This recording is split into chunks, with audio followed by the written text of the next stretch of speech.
Ladies and gentlemen, welcome to this edition of the Players NIL podcast.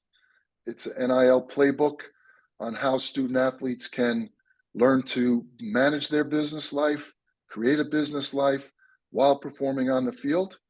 And today we have a special guest who's going to tell us a little bit about his history with working with athletes and keeping them healthy and on the field. We'll get into that in a little bit. But first of all, welcome to my guest today, Tom Zhang. Tom, welcome. Hey, Mark.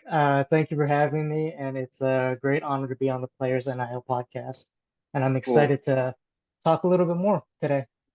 Well, I think I've told people in the past that my father was a junior high gym teacher, and in 1976 he decided to go back to college to get a certificate in athletic training, and he actually was the first certified athletic trainer in the history of New York State. And so I have a deep appreciation for people that put bodies back together and get athletes back on the field. And all of the technologies today are way different than they were 40 years ago. But before we get to your career, Tom, just tell me a little bit about your background. How did you get involved with sports, athletics? We say sports is the fandom, athletics is the participation. Tell me about your childhood, maybe some events that you went to. Somebody played catch with you in the yard, somebody that shot baskets with you, or whatever your sport of choice was back then. Sure. So a little bit about myself. I grew up in Oakland, California. Fun fact, if you've ever seen the movie Fruitvale Station, I grew up about 2 blocks away from that. Okay. So in my neighborhood, athletics, particularly basketball, pickup basketball was one of the biggest things because it was more of it was more of a poorer neighborhood, so anything that was free that could kind of buy up time, all the kids would love doing that, and that just happened to be pickup basketball. So I've been in track and basketball ever since I was in elementary school. My professional aspirations kind of hit a little bit of a hitch when I realized I was still 5'5" when I was a senior in high school. So and we didn't end up going that route, but that's what really got me interested in the sports medicine as well as performance training realm. During my career as a track runner and long jumper, I had multiple hamstring pulls, and that really hindered what I was able to produce in terms of like a PR, like a top speed, things like that. So it wasn't later on until probably 5 to 6 years ago when I was going through all my education and all of those things that I realized me constantly spraining my ankle in basketball impacted how I moved, and that caused a lot of overuse injuries, particularly in the hamstring area. So that's one of the coolest things about what I do is I'm able to kind of combine a passion of mine as well as the scientific end and kind of piece together things that make sense. And it gives me great satisfaction to be able to help particularly younger athletes kind of go through these things and understand the mechanisms of the body so that they're able to stay healthy and they're able to optimize not just their career, but the entirety of their post playing career as well, because you want to stay healthy for those years, right? Awesome. I love it. Well, our motto here and our mission is to use athletics to better our lives. And many athletes do that by, continuing in college and using their athletic abilities to get to schools and create friends and opportunities. But as adults, we use athletics to better the lives of the people around us is our mission statement. In other words, to give back a little bit. So you have this passion to play in the NBA, but life didn't work out that way, nor did it for me, by the way. So but I too was a basketball Jones back in the day. But now you go to college. Tell us about where you went to college, some of the coursework that you took, and how you really became passionate about the human anatomy as it relates to sports performance. Sure, I'd love to do that. So I've got a very interesting and varied background. My undergrad degree is actually in human biology and psychology. Um, so my both my parents are from China and they're fresh immigrants. So it's always been their dream for, their kid to be a medical doctor. So that's kind of what I went to college for. But after being an EMT in college and kind of being around that medical realm, that I realized that really wasn't for me. So after I graduated from UC San Diego, I did my post-batch at SDSU in anatomy and physiology, and that took me on the trek to the sports science as well as kind of the rehabilitation realm. I got my MS in kinesiology and applied exercise science through CU Chicago, and I'm currently a PhD candidate there for human health and performance. Well, academics wasn't a challenge for you if dunking a basketball didn't work out. So I love it. And look, we talk to athletes all the time that whose careers are changed forever by athletic injuries and the inability to get back on the field. And particularly in the NFL, where one of the greatest, comments that people make all the time is, the best thing you can do is be available, right? So Yep. you have a little background with NFL athletes. Tell us about how that came about and what kind of work you did. I would love to. And you mentioned it perfectly, be available. One of the most commonly heard taglines around an NFL locker room, or I mean, it might even be in media, is next man up, right? So that is basically, it speaks volumes to the amount of injuries from a contact sport that you always want to be ready because the guy ahead of you on the depth chart, the chances of them going through a full season healthy is it's hard, right? So that's one of the coolest things about what I did was I had a very niche field. Um, so usually during a NFL performance staff, there's the athletic training room and then there's the strength and conditioning room, right? So if a player gets injured, they would go to the training room and get all the things, get patched up. The strength and conditioning realm would prepare them for on-field activities. So I actually kind of was in the middle of that. So I kind of bridged the gap in between that. So my background specifically is in biomechanics, as well as how injuries impact the rest of the body and how to recondition your body so that you adapt and get basically back into playing form with minimal um, issues. So what I mean by that, I'll give you an example. So say a player sprains their ankle, right? So they would go to the training room and they would do phenomenal rehab. They would get the ankle feeling better, get the ankle stronger. But anybody who's had a sprained ankle will can attest to if you sprain your ankle and you go back on the court and you're running 5-on-5s, you're going to notice a little bit of a hitch in your step when you're sprinting. It's not going to feel quite even left and right. And that's a scientific phenomenon called arthrogenic inhibition. So that's basically your brain shutting off a neural pathway to the injured limb, and that causes you to load unevenly or asymmetrically.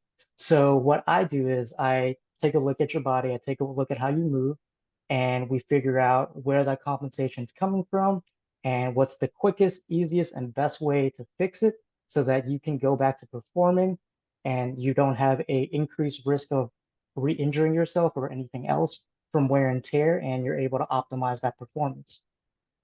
Your time in the NFL, what was the most common injury that you saw? Is there one Hmm. that stood out? I would say soft tissue injuries were very common, particularly hamstrings and groins. I think it's just the nature of basically you have to exert maximal force in like a 40-second play cycle, and then you're sitting on the sideline and you cool down. So the elasticity that your tissue needs to be able to maneuver in is it's very hard. So in a better term is it's hard to stay warm when you have to stop and go, stop and go, stop and go, right? I guess that's why we see players on the sideline on a stationary bike sometimes in between series, right? 100%, 100%. Yeah. Or like if you look on the sideline and somebody's getting stretched, somebody's having like a hypervolt gun, just kind of blasting their legs. Same thing is just that when your body cools, your tissue tends to tighten up. And if you need to go 0 to 60 in a drop of a dime, that's not a great thing for muscle strains. So one of the things that I like to do is take all of this information and deliver some practical, actionable items. We at the Players NIL start with juniors in high school, so kids that are going through the recruiting process, college decision process. So it's age 16 to 18 in high school, and then we work with college athletes, which generally is 18 to 23 or so. So give me some practical tips.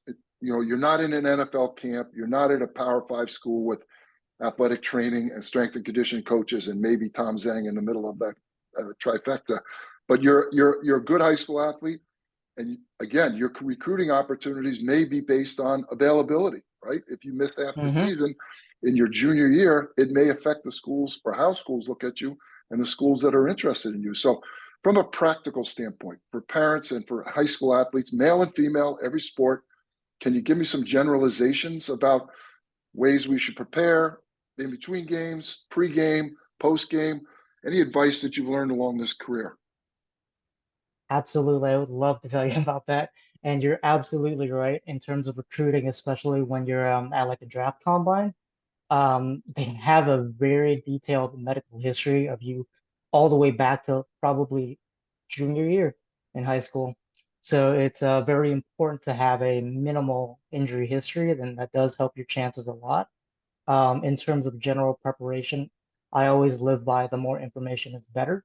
So as an athlete, your body, if you want to become a professional athlete, or even a collegiate athlete, your body is going to be kind of like your meal ticket. So the more you can learn about it, the more you can learn about physiology and anatomy. That's all the better, like which areas tend to have trigger points, all of that. Um, but always in terms of a warm up, you always want to do a little bit of foam rolling. So loosen up the soft tissue. Then you want to go through a dynamic stretching cycle just so those muscle fibers know how to lengthen and contract. And then you want to go into a sports specific warm up.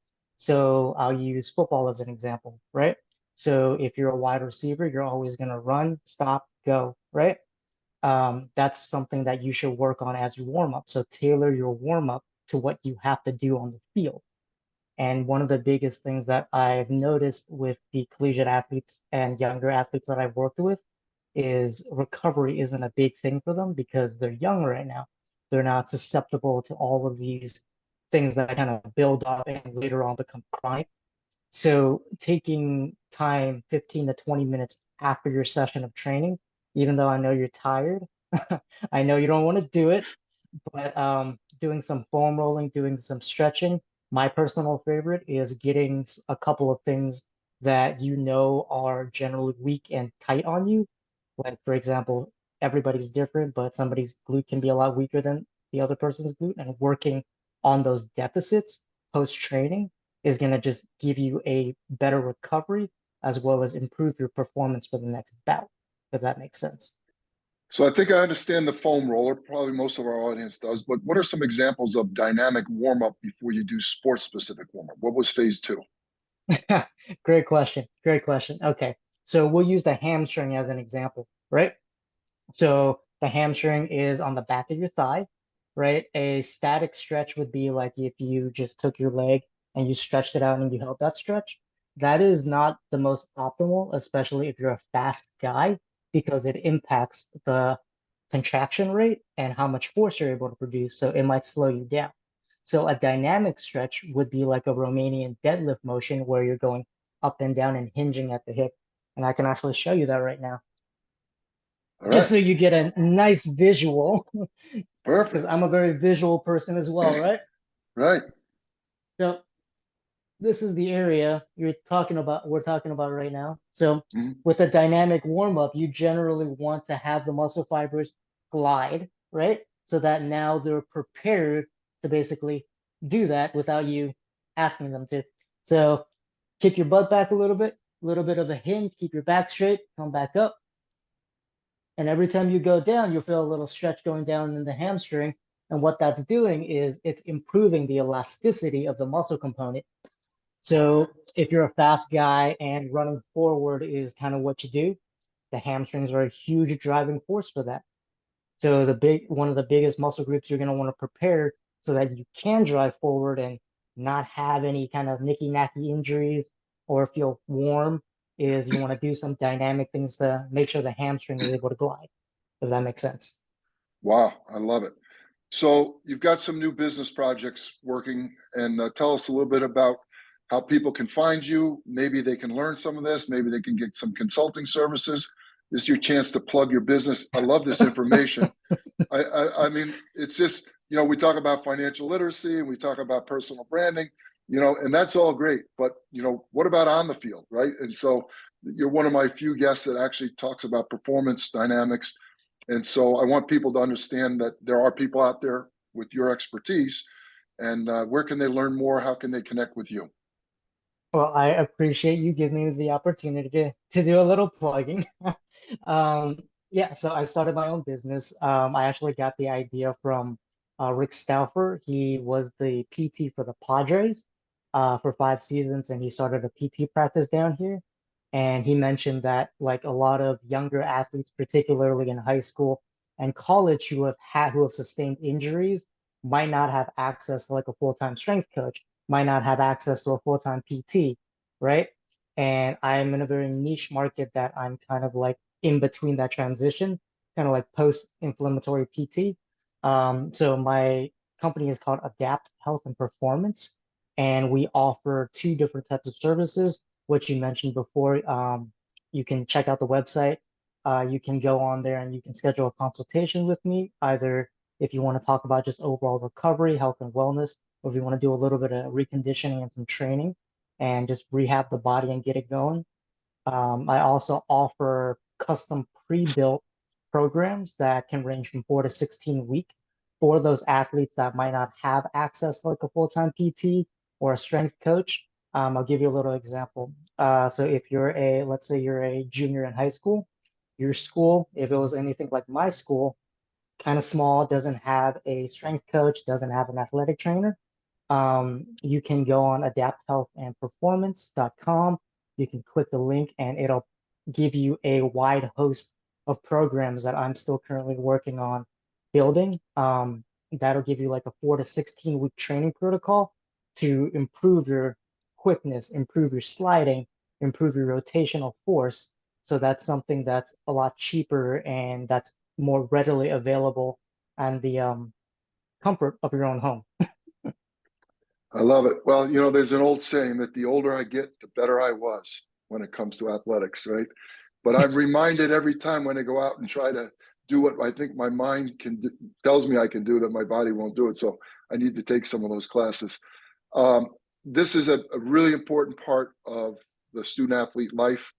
It's a really important part for young athletes because we don't want to have lingering injuries that affect your performance and your recruiting. And for those that have aspirations to play in the NBA, NFL, and professional sports, there's so many great young players whose careers were cut short by injury. Some of them were just, freakish bad luck.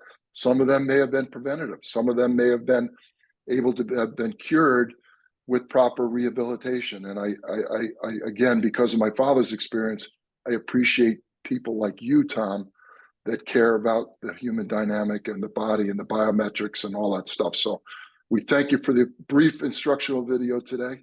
And we encourage everyone to check it out. Again, what's the website, Tom? Adapt Health and Performance. Go there, folks. I'm telling you, this guy knows this stuff. Thanks, man. Have a great day. Thanks, Mark. Appreciate you. Thank you all.